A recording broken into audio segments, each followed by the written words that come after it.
Tak sobie czasami myślę, że ta gospodarka to trochę nudny temat. I to jeszcze gospodarka Tajwanu, czyli statystyki z drugiego końca świata. Jak ja mam kogokolwiek przekonać, że warto o tym posłuchać?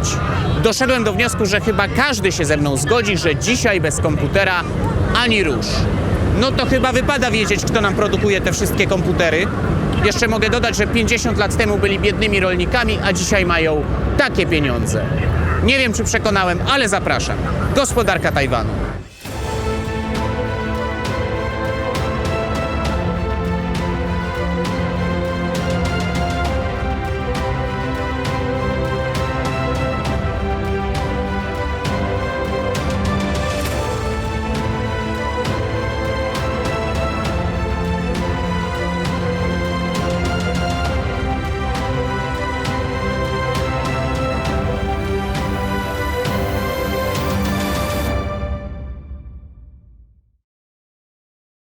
Ten świat jest nasz. Odcinek 2. Tajwan. Wyspa technologii. To może na początek kilka słów, które potwierdzą, że opowiem dzisiaj o bardzo poważnym organizmie gospodarczym. Azjatycki tygrys w pełnym tego słowa znaczeniu. To nie jest egzotyczna ciekawostka w stylu nieznane w Polsce miejsce, a zarobili trochę pieniędzy. Fajnie, że coś tam im się udało. Nie. Uwaga! PKB, czyli wartość dóbr i usług produkowanych w danym miejscu, jest w Polsce i na Tajwanie plus minus taka sama. Innymi słowy, mamy taką samą wielkość gospodarki, ale Tajwan ma 9 razy mniejszą powierzchnię niż Polska i populację mniejszą o 15 milionów osób. Czyli w przeliczeniu na głowę mieszkańca są znacznie lepsi. Ale to jeszcze nie koniec. Tajwan jest mniej zadłużony niż Polska. Do tego mają na przykład kilka razy większe rezerwy walutowe. Malutki Tajwan ma 6. miejsce na świecie w rankingu rezerw walutowych. Bezrobocie przez lata wahało się tutaj pomiędzy 1 a 2%. Oczywiście nie zawsze było aż tak niskie. Raz wynosiło aż 6%, ale to tylko w jednym roku się zdarzyło.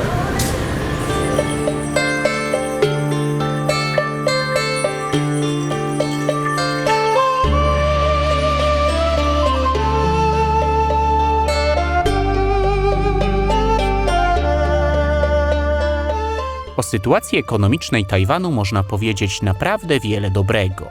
W dodatku uwagę przykuwa nie tylko stan bieżący, ale również szybki postęp, którego dokonano w tym miejscu.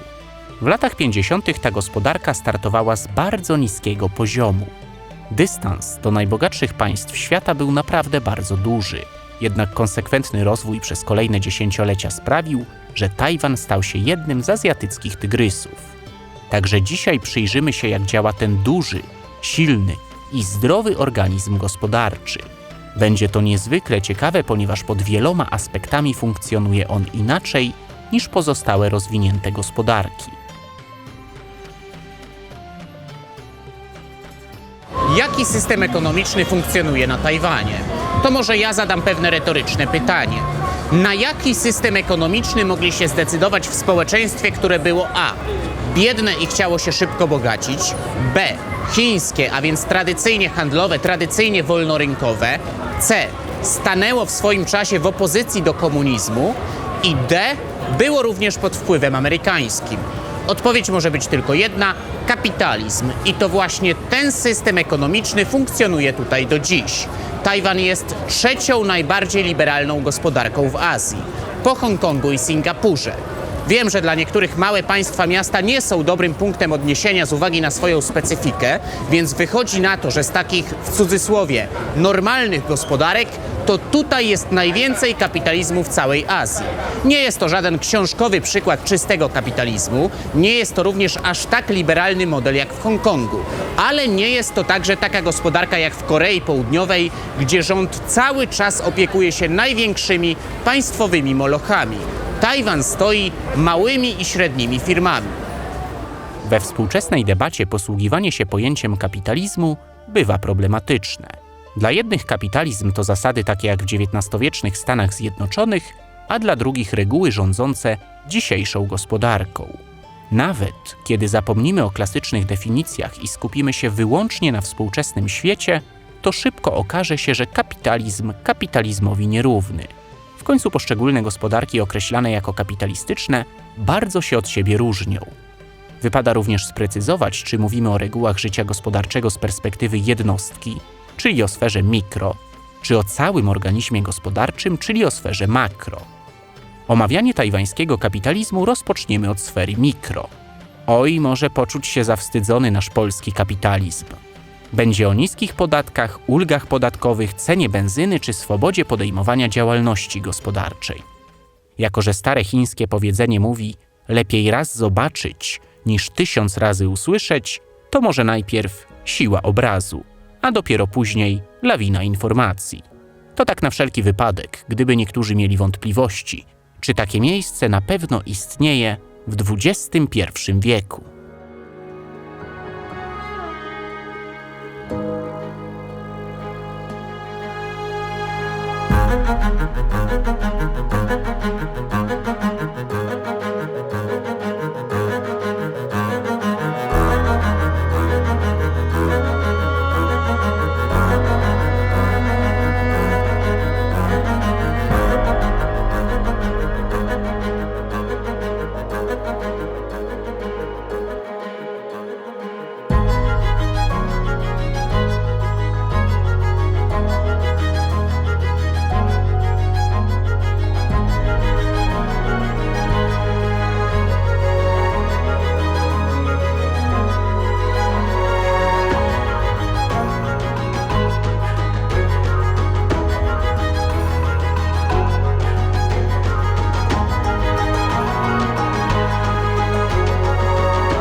Bardzo ciekawa sprawa z tymi podatkami na Wyspie Technologii.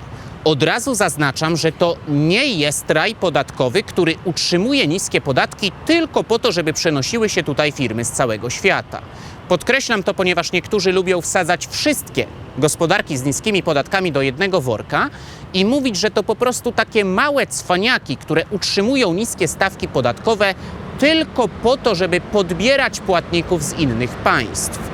Podatki na Tajwanie są niskie przede wszystkim z myślą o mieszkańcach Tajwanu. Rolę raju podatkowego w tej części świata pełni Hongkong, a nie Tajwan. I teraz uwaga, będzie naprawdę gorąco. Podatek VAT wynosi tutaj 5%. Jedna równa stawka na wszystko.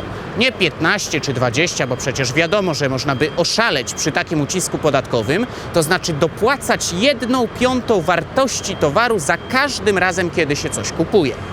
Podatek dochodowy jest już progresywny, jest kilka stawek podatkowych, 5, 12, 20, 30 i 40%, także nie jest to aż tak liberalny system podatkowy jak w Hongkongu, ale weźmy na przykład tą stawkę 20%. Żeby obciążyć nasze zarobki tą stawką, musielibyśmy zarabiać tutaj w ciągu roku, przeliczam na złotówki, ponad 100 000 złotych. A pamiętajmy, że obowiązują tutaj również ulgi podatkowe. Tego typu informacje, mimo że podane w formie twardych danych, budzą w Polakach najczęściej sceptycyzm. Bo tak się nie da, bo to niemożliwe, bo przecież rząd musi mieć jakieś pieniądze, co jeszcze może w ogóle ma nie być podatków. No bądźmy poważni. I kiedy przywoływane są najróżniejsze rozwiązania z całego świata, nie tylko podatkowe, to ten polski sceptycyzm staje się jeszcze silniejszy. Chiny mogą, bo są wielkie, Hongkong może, bo jest malutki, w Chile mogą, bo tam ciepło, a w Estonii zimno. Ale my jesteśmy Polska, poważny kraj z poważnymi wyzwaniami. Tutaj nie ma miejsca na wariactwa. Singapury, Tajwany i inne takie to są nietypowe gospodarki. U nas tak się nie da. To może po prostu porównajmy Tajwan z Polską. Nasz kraj liczy około 38,5 miliona mieszkańców. Tajwan około 23,5 miliona.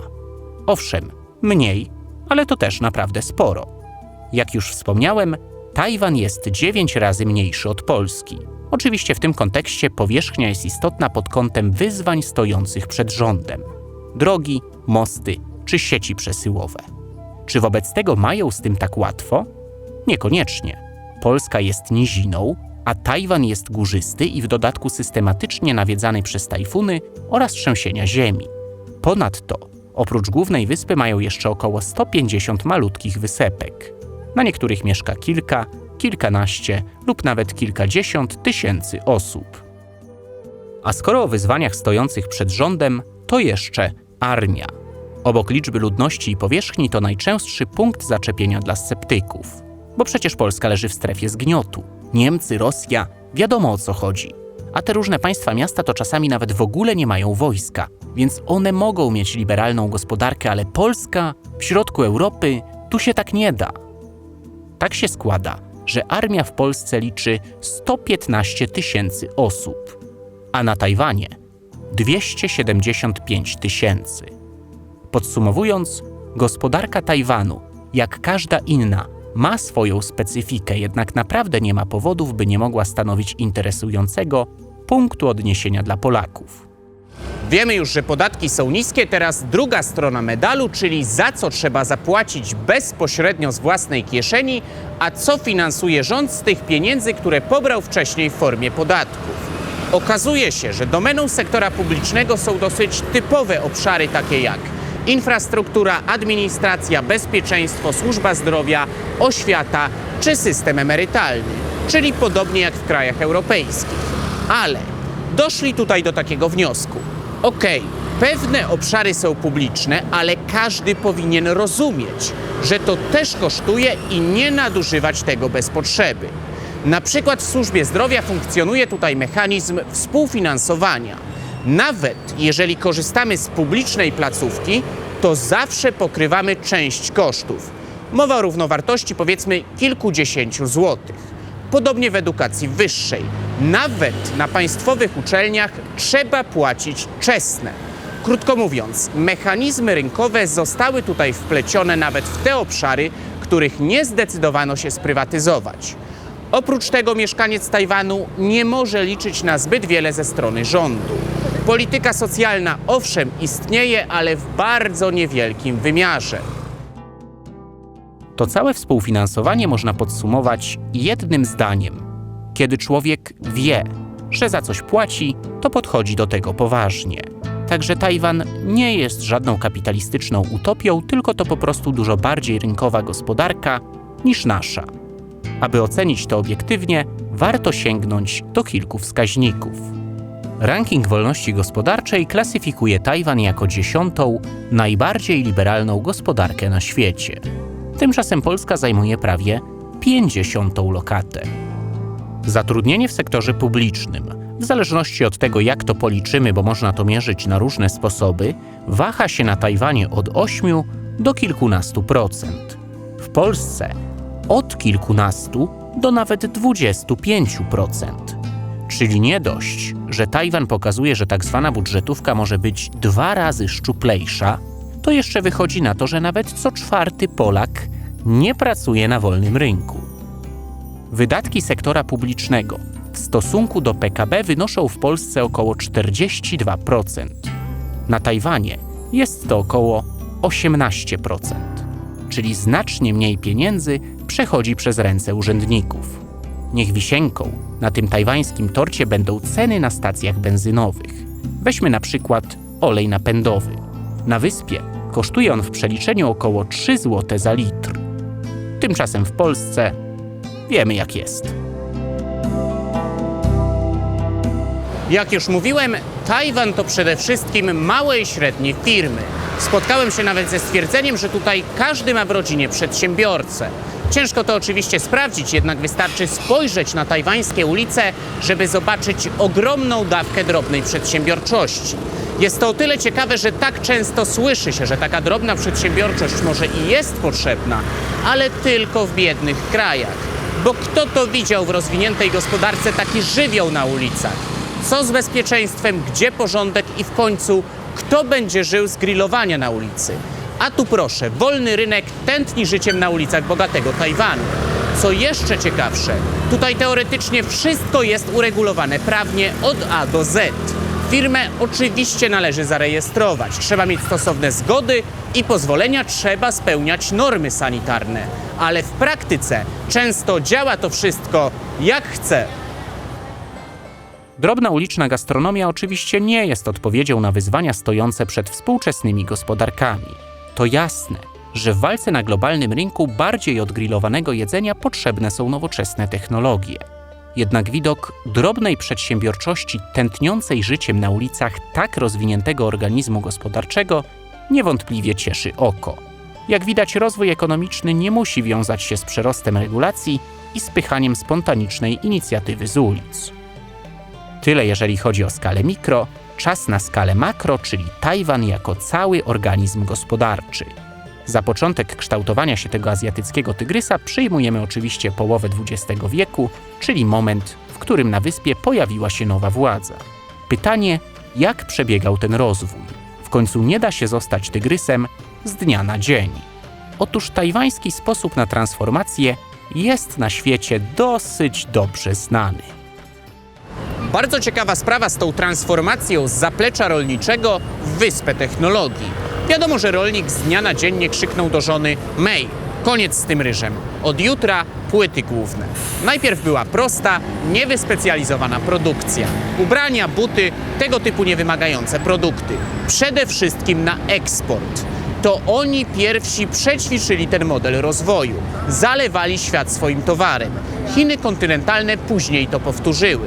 Mało kto dzisiaj pamięta, że kilka dekad temu plakietka Made in Taiwan była synonimem nie najlepszego towaru. Trochę tak jak 10-20 lat temu plakietka Made in China. Tajwańskie podejście do gospodarki polegało na częściowym zamknięciu swojego rynku na konkurencję z zagranicy i rozwijaniu własnej produkcji nastawionej przede wszystkim na eksport. Tym samym rząd w polityce makroekonomicznej nie był aż tak liberalny jak na poziomie mikro. Już po raz trzeci podkreślę, że w aspektach gospodarczych Tajwan to nie Hongkong. To Hongkong był i właściwie wciąż jest przykładem dominacji wolnego rynku. Natomiast na Tajwanie rząd aktywnie angażował się w politykę gospodarczą, szczególnie w latach 50., 60. i 70. Dopiero kolejne dekady przyniosły falę liberalizacji i prywatyzacji. Mówiąc o sukcesie tej gospodarki, podkreśla się również rolę udanych reform rolnej i walutowej oraz początkowe wsparcie Stanów Zjednoczonych. Z roku na rok coraz większe znaczenie dla gospodarki Tajwanu miało podwykonawstwo dla firm elektronicznych ze Stanów Zjednoczonych i Japonii. Bardzo ciekawa sprawa, ponieważ amerykańskie firmy były zmuszone do konkurencji na globalnym rynku z japońskimi, więc szukały taniej siły roboczej, na przykład na Tajwanie. Z kolei japońskie firmy również były chętne na tanią siłę roboczą, a Tajwan był pod nosem. Co na to wszystko tajwańskie drobne przedsiębiorstwa? Zapraszamy. Będziecie płacić, będziemy produkować. I coś tam sobie przy okazji podpatrzymy.